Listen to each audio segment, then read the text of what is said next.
ହେଲା guys hello Shambhu. ତ ମୁଁ ହେଉଛି middle class Jaga, middle class ଘରରୁ କହୁଛି। ତ ବହୁତ ଦିନ ହେଲା ମୁଁ ହେଇଥିଲି ମାନେ ଆମର ଘର କେଉଁଠି ଆମେ ରହୁଛୁ, କେଉଁ ଜାଗା ରହୁଛୁ ସେ ସବୁ ଦେଖେଇଥାନ୍ତି ତୁମକୁ। ତ ମୁଁ ଆଜି ତୁମକୁ ସବୁ ଡିଟେଲ୍ ଦେଖେଇବି, କେଉଁଠି ରହୁଛୁ, କେଉଁଠି ନାହିଁ, କେମିତି ଜାଗା ରହୁଛୁ, ଘର କେମିତି। ତ ବହୁତ ଲୋକ କହୁଥିଲେ ତ ଆମ ଘର କୋଠା ଘର ଏମିତି ଅଛି, ତ ନାଇଁ ଭାଇ ଏମିତି କିଛି ନାହିଁ। ତ ଆମ ଘରଟା କେମିତି ମୁଁ ତୁମକୁ ଦେଖେଇବି ଆଜି। ଦେଖନ୍ତୁ, ତ ଦେଖିପାରେ ଏଇ ହେଉଛି ଆମ ଘର, ଇଏ ଆମ ଘର, ଇଏ ଆମ ଆଉ ଗୋଟେ ଘର ରୋଷେଇ ଘର। ତ ଏଇଥିରେ ମୁଁ ଟ୍ରାଭେଲ୍ କରେ ଥରେ ଥରେ, ମାନେ ଯିବା ଆସିବା ବଜାରରୁ ଯିବା ଆସିବା କରେ ଏଇ ସାଇକେଲରେ। ତ ଏମିତି କିଛି ଆମର ଘର, ଏଇଟା ଆମ ଘର। ଏଇଟା ଗୋଟେ ଘର ଅଛି, ସେ ଶୁଆଶୁଇ ଘରେ ଲୋକ ଶୁଅନ୍ତି। ତ ଏଇଟା ରୋଷେଇବାସ ଅଲଗା ରୁମ୍ରେ ଅଛି, ସେ ଘରେ ରୋଷେଇବାସ ହୁଏ। ତ ଦେଖଉଛି ସେଇ ଘରେ ତ ମାନେ ଆମର ଏଇ ଘରେ ମାନେ ପ୍ରାୟତଃ ରୋଷେଇବାସ ହୁଏ। ତ ଏଇନା ବି ରୋଷେଇବାସ ଚାଲିଛି। ଏଇ ଘରଟା ଆମ ଖାଲି ରୋଷେଇ ଘର, ଖାଲି ରୋଷେଇ ହେବ, ଭାତ ରଖା ହେବ, ସବୁ ଏଇଠି ରୁହେ। ତ ଆଉ ଗୋଟେ ଘର ଆମର ଏଇଟା, ତ ସେଇ ଘରେ ଆମର ମାନେ ଏମିତି ଲୁଗାପଟା ସବୁ ଜିନିଷ ସବୁ ରୁହେ। ତା ସହିତ ଆମର ଏଇଠି ଗୋଟେ ଅଛି ଦେଖିପାରିବା, ଆମର ଏଇଠି ପାଣି ପାଣି ସବୁ ଅଣା ହୁଏ ଏଇଠି।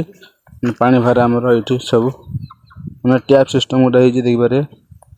ତ ଆମର ଏଇଠି ଗୋଟେ ଥିଲା ବାଉଁଶ ଜାଗା ଆମେ ହାଣି ଦେଇଛୁ। ତ ମାନେ ଏଇଠି ଲାଇଟ୍ ଲାଗି ଦେଖିପାରେ, ଲାଇଟ୍ଟା ଲାଗିଛି, ମାନେ ସେଇ ଲାଇଟ୍ ଆସୁନଥିଲା। ତ ସେଇ ଗଛଟାକୁ ସେଠି ଆମେ ହାଣିଦେଲୁ, ଏଇନା ସେ ଲାଇଟ୍ଟା ଆଉଛି। ତ ତୁମେ ଦେଖିପାରିଲେ ଆମ ଘର, ତା ସହିତ କେମିତି ଆମର ସେମିତି ରହୁଛି, ମାନେ ସେମିତି ଏମିତି ସବୁଆଡ଼େ ଆମ ଘର। ମାନେ ଆମର ଫାଷ୍ଟ ମୁଣ୍ଡରେ ଘର ଦେଖିପାରେ, ଏମୁଣ୍ଡରୁ ସେ ମୁଣ୍ଡ ସବୁ ଘର ସେମିତି। ତ ଆମର ଯେତେବେଳେ ବର୍ଷା ହୁଏ ତ ଏଇଟା ସବୁ କାଦୁଅ ହେଇଯାଏ ଦେଖିବାରେ, ମାନେ ମାଟି ସବୁ ଯାକ ଚାରିଆଡ଼େ ମାଟି। ତ ସେ ବର୍ଷା ହେଲେ ସବୁ କାଦୁଅ ହେଇଯାଏ। ତ ଘରୁ ବାହାରିବା ମାତ୍ରେ କାଦୁଅ, ସବୁ ଗୋଡ଼ ଫୋଡ଼ କାଦୁଅ ହେଇଯାଏ। ତ ମୁଁ ଦେଖଉଛି ଆମ ଗାଁଟା କେମିତି, ତ ଦେଖଉଛି ତୁମେ ଦେଖିନିଅନ୍ତୁ। ତ ଏଇନା ଆମର ଏଇନା ଗୋଟେ ସରକାର ଗୋଟେ ଦେଇଛନ୍ତି, ଆମର ଏଇଟା ମାନେ ସୋଲାର ଗୋଟେ ଟାଙ୍କି ବସାଇଛନ୍ତି, ତ ଦେଖିପାରିବେ। ତ ଏଇନା ଏଇଟା ହେଉଛି ଆମ ଗାଁ ତ ଦେଖଉଛି, ତୁମେ ଦେଖି ରୁହନ୍ତୁ, ଦେଖଉଛି ମାନେ ଭିୟୁ ତ ମୁଁ ଦେଖଉଛି ଆମ ଗାଁର ଭିୟୁଟା। ତ ଏଇଟା ହେଉଛି ଆମ ପୋଖରୀ ଗୋଟେ, ଏମିତି ପାଖରେ ଘର ପାଖରେ ଗୋଟେ ପୋଖରୀ ଅଛି ଦେଖିପାରିବେ। ଇଏ ହେଉଛି ସବୁ ପୋଖରୀ, ଇଏ ପୋଖରୀ ଗୋଟେ ପଡ଼ୋଶୀ ଗୋଟେ ଭଲ ଭିୟୁ ଦେଖାଯାଉଛି ଘର ପାଖରେ। ଆଉ ଗୋଟେ ଏପଟେ ଛୋଟ ପୋଖରୀଟେ ଅଛି ଦେଖିପାରିବେ। ତ ତା ସହିତ ଏଇଟା ଗୋଟେ ସୋଲାର ଲାଗିଛି ଦେଖିପାରିବେ, ସୋଲାର ଦ୍ୱାରା ଟାଙ୍କି। ଏଇ ସୋଲାରରେ ଖରା ବାଜିଲେ ଯାଇ ପାଣି ଉଠିବ। ତ ଆମ ଘର ପାଖରେ ଗୋଟେ ଟ୍ୟାପ୍ ଦେଖିଥିଲି, ସେଇ ଟ୍ୟାପ୍ରୁ ପାଣି ବାହାରିବ। ଏଇ ପାଣି ଫୁଲ୍ ହେଲେ ଯାଇ ଆମ ଟ୍ୟାପ୍ ପାଖରୁ ପାଣି ବାହାରିବ। ତ ସେମିତି ସବୁ ଘର ଗୋଟେ ଲାଗିଛି, ସରକାର ବ୍ୟବସ୍ଥା ଗୋଟେ କରିଦେଇଛି। ତ ଦେଖିପାରିବେ କିନ୍ତୁ ଗୋଟେ କାଦୁଅ ହେଇଛି, ମାନେ ଆମ ବର୍ଷା ହେବ ମାତ୍ରକେ କାଦୁଅ ହେବ ଦେଖିପାରିବେ। କିନ୍ତୁ ନା କିଛି ଦିନ ଭିତରେ 2-3 ଦିନ ଭିତରେ ବର୍ଷା ହେଇଥିଲା, ତ ପ୍ରବଳ କାଦୁଅ ହେଇଥିଲା ଏପଟେ। ତ ଏପଟେ ଏଇନା ଚାଲିକିନା ସେ ସମାନ ହେଇଯାଇଛି। ତ ଏପଟେ ଦେଖିବେ ଯେତେବେଳେ ବର୍ଷା ହୁଏ ଏପଟେ କାଦୁଅ ମାନେ ପ୍ରବଳ ମାତ୍ରାରେ ହୁଏ। ତ ଦେଖିବି ମାନେ ଆମର ଏପଟେ ଗାଁଟା କେମିତି ଦେଖିବି।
ଏଇନା ମୁଁ ଆସିଯାଇଛି ଆମ ଗାଁ ଲାଷ୍ଟ ମୁଣ୍ଡରେ।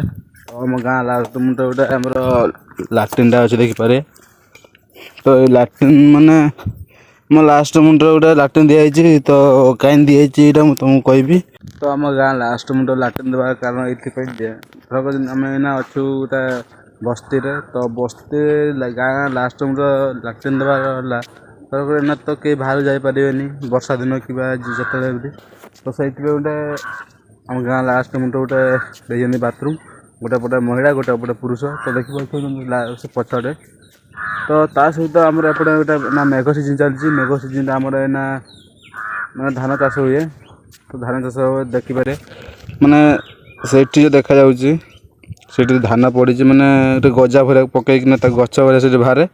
ତ ସେଇଠି ଚାଷ ହେଇଛି ଅଧା, ମାନେ ଏଇନା ମେଘ ସିଜିନ୍ ପହଞ୍ଚିନି। ତ ପହଞ୍ଚିଲା ବେଳକୁ ସେଥିପାଇଁ ସେ ଗଜା କରନ୍ତି, ଧାନ ଗଜା କରି ସାରିଲା ପରେ ତାପରେ ଧାନ ଗଛ ଲଗାନ୍ତି। ତ ଏଇଟା ହେଉଛି ସବୁ ବିଲ, ମାନେ ଏଇ ବିଲ ସବୁ ମାନେ ଧାନ ଚାଷ ହୁଏ। ଦେଖିପାରେ ଭିୟୁଟା କେମିତି। ତ ଆହୁରି ଏପଟେ ଅଛି, ମାନେ ଏପଟେ ଚାରିଆଡ଼େ ଖାଲି ମାନେ ଧାନ ଚାଷ ହୁଏ। ଧାନ ଦେଖିପାରେ ପୁରା ଏଇ ଜାଗା ସବୁ ଚାରିଆଡ଼େ ପୁରା ଧାନ ଚାଷ ହୁଏ। ତ ତା ସହିତ ଏମିତି କିଛି ଆମ ଗାଁ ଆମ ଜାଗା। ତ ମୋ ଚ୍ୟାନେଲ୍ରେ ମୋ ବ୍ଲଗ୍ ଗୁଡ଼ା ଆସିଲେ ଯଦି ଭଲ ଲାଗିଛି ତ ଲାଇକ୍ କରିଦେବେ ଗୋଟେ, ତ ତା ସହିତ ସବସ୍କ୍ରାଇବ୍ ଗୋଟେ କରିଦେବେ। ତ ରହୁଛି, ହର ଶମ୍ଭୁ।